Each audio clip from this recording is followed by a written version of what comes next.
كامي كأنهم كراتات إذا channel أبزلكم سلامكم يبزح اندابلكم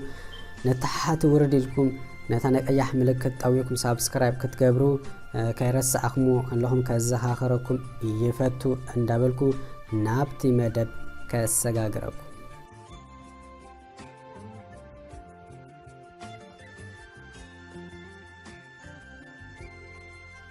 أزي 59 زائد 100 مليونير نبزوها سبات فقدو إنستغرام دي متسحيت سئلا اندالة تفت حانان تبلغوال يسران شتش عمد فتيو آركون تكون مستو كسا نساون عيناك حسيت هاراي كتولوز تقويت بركة حابت بقراج سلازمسات كوينون فقر مسجمرو ألو أبستب حالة زخبر مزناق إبوتاتات كم حسوم كزارو جمروم اتزاقرم دكان أبزو تقولوا أب حدا جزيت راح للي $100 يوتصو من بارمي 100 كندي أب أمريكا قدام حدر نت حدر سابقالي سيترف نكل تورخي جزاك راي مسكفل لونيرو نسو ترح زيكونا نتاوك عيت نفاريتو عبد الله ساعات عندها وسدت سألتات تسأل لازنا بارات سألي كبحل كلوغنا ترى سألاي كونان كوينو غنا هزات صبقت موديل أب إنستغرام لألي حدا نتبي 8 مليون ساعات تزلوا نزي حبتان سقاي كسب 6 شهور حترها كتقصلك إلى كل جزي فقري أبرابها استمركوس مزهون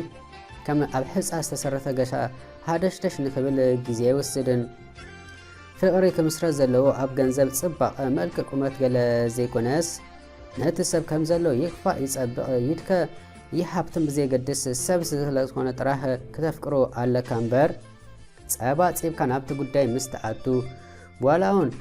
كتغطاتم انت دليها فصيم منفسك كغطاتم ስለዚህ ከእል انت صنحك نقرب وان ينبر نفل ላይ ካዚ ተረፊው كون ازي ود 59 عمت سبعي ጓል 26 عمت موديل دحرينا 6 ورح ጽንህቶም ጥራሕ ክፈላለዩ ዝተገደዱ هذا مليونير كرم حجي استمر كوينو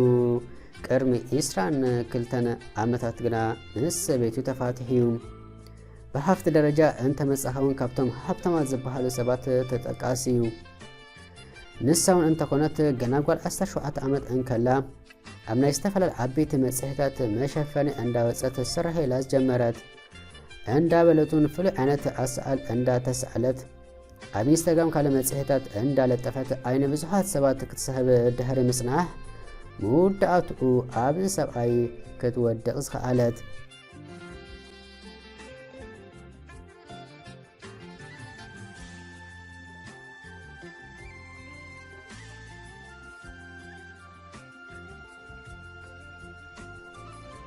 دهري مفلا يمغنا بقطتا ازي مليونير نابكسي اتيو نسو كزارب كلهم نسا ገንዘብ በጣም ያትፈቱ ክቡር ነገር ለአቀንዘ ጸለላ በተሐደኸ ተራ ሞዴል ዘይኮነት ጥራሕ ነፍሳ እንዳተሰአለት ነፍሳ ተሸይጥ ሰብያ ከም ተወሳኹን ለመሳዕለይ ዝሆን ገንዘብ የለኒ እንዳበለት ፌክ ዝሆነ መስባት ተመሻጢራ አምነ ሐሰት መጽሔት ለዘይ ዘርጋህ እንዳለጠፈት ተታልነኒራይበን ቀጽሉን ቀንዲ ከኸሳ ዘደረኸኒ ግና ነቲ ውልቃዩ ንብረተይ መስአል አጸየፍት ስእልታት ትጥቀመሉ ከአኽላ ኣብ ቅድሚ ዘይበሰለት ጓለ ጥራሕ ነፍሳ መስአላዩ ስለዚ ነዛ አደናጋሪትን ፈታይት ገንዘብ ዝኮነ ሰብ ከኸሳን እቲ ዝሓብከዋ ሕያባት ክትምልሰለይ ዘለኹም ኣብዘን 6 ኣዋርሕ መዓልያ ዘይብሉ ገንዘብ ከም ዘጥፍዐ ክትግምት ኣይጸገምን እዩ ነሳብ ወገና ክትምልስ ከላ كامزي طرح نفس هادي زخونه سئلتات مسال نسون اي صلقون كام مجمرتان يفلط نيرو مفلات طرح زيكونون يتبابع نيرو كن زخونه ها نيولقو نبرات كم بقال نفاريت كيترفا كتقم زدغفن زنبرات بل نسيبل نتي بحوار كلنا زدفعكو 1.3 مليون دولار كتملسل يزدلي نستفلالي مغايص ايتبل كبرات كداونتي نتيبا $10 استخاريت تجزاء كمان كي ترفن مكفل زو سرتو بمولو ريقو صر ابيلا كتمل سليز دلي نساو نزي قداي كم ترى نجر ايرعيتون كم زخصصا ተመሊሰውን ከሳተያ ከተዛረበ ከላ ክምለሶ ስለዝደለይ ዘይኮን ሓሶት ምሂዙ ዝጥቀነን ዘሎ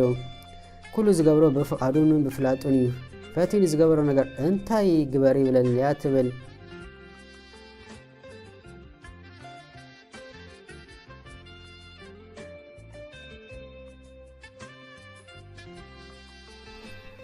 በት ኮይኑ በቲ ነዞም ሰባት ሕጊ ክዳንም እዩ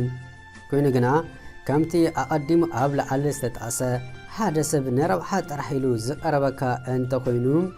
ቅድሚ ዝኣገረ ጉልበትካን ሓይልኻን ገንዘብካን ከየጥፋእኻ ካብቲ ሰብ ምርሓቕ እዩ ግና እንዳፈለጥካ እሞ ከዓ ክልቴኻ ትረብሕ እንተሊኻ ንስኻን ብረብሓ ስለ ዝተኣሰርካ ዓይነ ሕሾ ዓይነ ሓምቆ ስለ ዝኾነ ክሳብ ዝኸውን ስቕ ኢልካ ምጓዓዝ እዩ ገለ ነገር ምስ ዝፍጠር ግና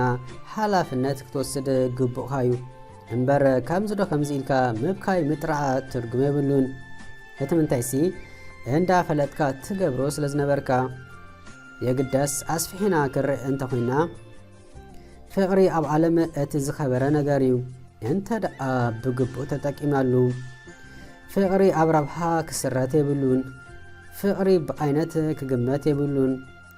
ፍቕሪ ክጥዕመካ ትቐርቦ ክሓስበካ ትረሕቆ ክኸውን የብሉን ፍቕሪ እንካምበር ምቕባል ጥራሕ ክኸውን የብሉን ፍቕሪ ከም ሕፃን ጥራሕ ክኸውን ዘለዎም ምንም ዘይፈልጥ የዋሕ ከምዚ ምስ ዝኸውን ክሳብ ዕለተ ሞትካ ብሓባር ሰለይ ዘብለካ ዋላ ክትፍለጥ እንተደሊኻ ከም ብርቱዕ ማግኔት ካብ ዘለኻ ይስሒቡ ዘላግበካ ስለዚ ከምዚ እንተ ገይሩለይ ከምዚ ክገብርለይ እንዳተባሃለ ካብ ምፅብጻብ ልብና ንጹሕ ጌርና ነቲ ዝደለናይ ሰብ ንቕረቦ ሽዑ ብክልቲኡ ወገን ንጽሕና ስለ ዘለዎ እቲ ዕረ መዓር ኮይኑ ክስምዖ እዩ እቲ ካትካት ዘብል ቁሪ ብዘማምቆ ከቦርታ ኣየር እዩ ገንዘብ ሃብቲ ንብረት ኩሉ ክርስዕ እዩ ንሽግር ዝርእዎ ከም ወራሪ ክሓልፉን መረስረስማ እዩ እዚ ኩሉ ዝገብር ንጽሕና ዘለዎ ኣብ ረብሓ ዘይተሰረተ ፍቕሪ እዩ ስለዚ ወዲኹም ጓል ብዘይገድስ እቲ ኣቲኹምዎ ዘለኹም ዝምድና ህይወት ፍቕሪ ኣብ ረብሓ ዝተመርኮሰ እንተ ኮይኑ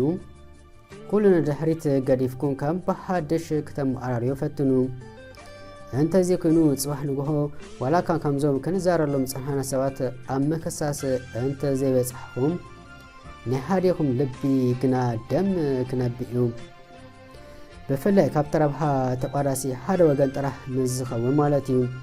ስለዚ ህይወት ሓፀረ ካብ ኩነት ኣብ ተርእሲ ምሕፃራ መሊስና ከይንሕፅራ ኣብ ዝኾነ ነገር ከም ዘይከውን ሚእቲ ካብ ሚእቲ እንዳፈለጥኩም ግና ሓደ መዓልቲ ይኾን ኢልኩም ብምሕሳብ እንዳተሳቐኩም ሕርርኩም ትር እንዳበልኩም ጊዜኩም ብከንቱ ኣይተባኽኑ ኩሉ ግዜ ኣተሓሳስባና ከም ክርቢት ክኸውን ኣለዎ ክርቢት ኣብቲ ሰፈር ውሽጢ ኮይና ተጨቃጭቃ ኣብ ርእሲ ተደራሪባ ኣቕላ ፀይቦያ ትነብር ውፅእ ምስ በለት ግና ክሳብ ትመውት ድሌታ ትገብር እንተ ደልያ ሽምዓ ወሊኣ ገዝኣ ብርሃን ትህቦ እንተ ደልያ ብሓንቲ ካልኢት ዓለም ተቃፅል እንተ ደልያ ንሰብ ትምግብ ትኸልእ ናጽነታ ወላ እኳ ኣብ ትሕቲ ናይ ወዲ ሰብ ቁፅር እንተኾነ ግና ድሌታ ክትገብር ዋል ሓደ ኣግታን እዩ ስለዚ ንሕና እውን ኣብ ትሕቲ ቁፅር ነጊዜ ስለ ዘለና ካብቲ እሙት ኣተሓሳባና ወፂና ኣስፊሕና ምስ ንሓስብ ብዙሕ ነገር ከም ንገብር ንረክብ ክንግዘብ ኢና ካብ ተበለስቲ ኣድሂኑ ጥዑይ ዘቐስን ፍቕሪ ክህልወኩም ክትረክቡ እንዳተመነኹ ናይ ሎሚ መደበይ በዚ ኣፁ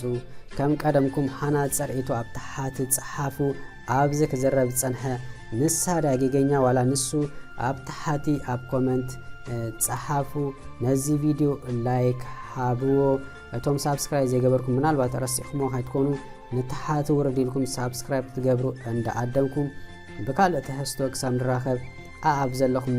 ሰላም ቅሳነ ጥዕና ዓወት ኣሳልጦ እንዳተመነኽልኩም ሰሰናዩ